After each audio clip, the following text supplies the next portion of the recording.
How's everybody doing? My name's Mike from Roots Canine Training, and let's check out this video. What we got going on is I'm using a 50-foot long line with Jared here, and we're just doing simple recalls. So I'm taking my time setting the leash out in a manner so when I pull the leash there's no slack. That way I can get the dog to come straight to me by reeling the leash in. So I take my time laying the leash out, and I simply call the dog, and I'm going to use affection to get the dog to me. The first time I know he's not going to come to me, so I got to reel the leash in to make sure he comes right to me. And there we go. So again, use the leash at least the first few times to get the dog to come directly to you. So if the dog happens to break the down command, what you need to do is break it down into smaller steps for the dog. So you can start doing this from 5 feet away, 6 feet away, 7, 8, 10 feet away.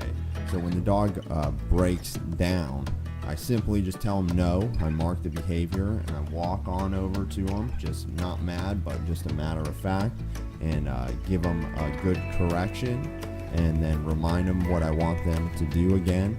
And I take my time and walk back over to where I was. And you do it with confidence. You know, you can check on the dog, but you want to be confident when you're walking back, as if you know the dog's not going to break the command. So again, I use the leash to reel the dog in, and if I feel that they're coming straight to me, I'll drop the leash. But if they're not coming to me, I'll sit there and reel the leash in.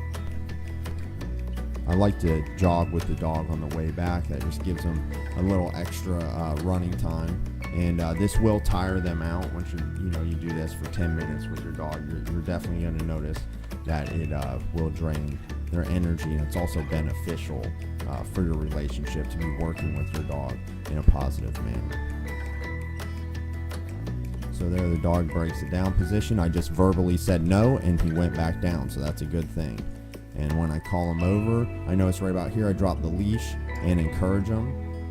And then he stopped for a second again, and I picked up the leash and he came right towards me. So if the dog stops, you grab the leash, and he's conditioned now to know when I'm grabbing the leash and I've told him to come, that it's getting reeled in. So that's why he stopped for a second to see what would happen. And then when he saw that I grabbed the leash again, he came right in. So he breaks down, I verbally correct him. I call him over to me. I notice he's coming pretty good to me, so I drop the leash.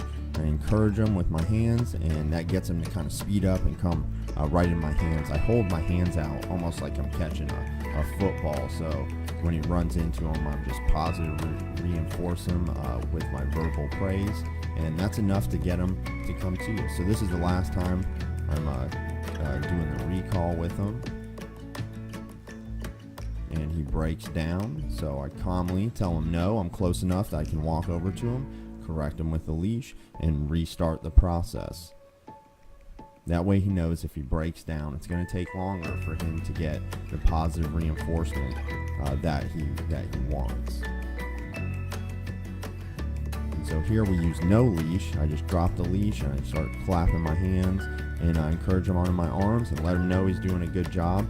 And that's what we want. We want the last time to be the best time that they perform the exercise. And that's a good way to end the session.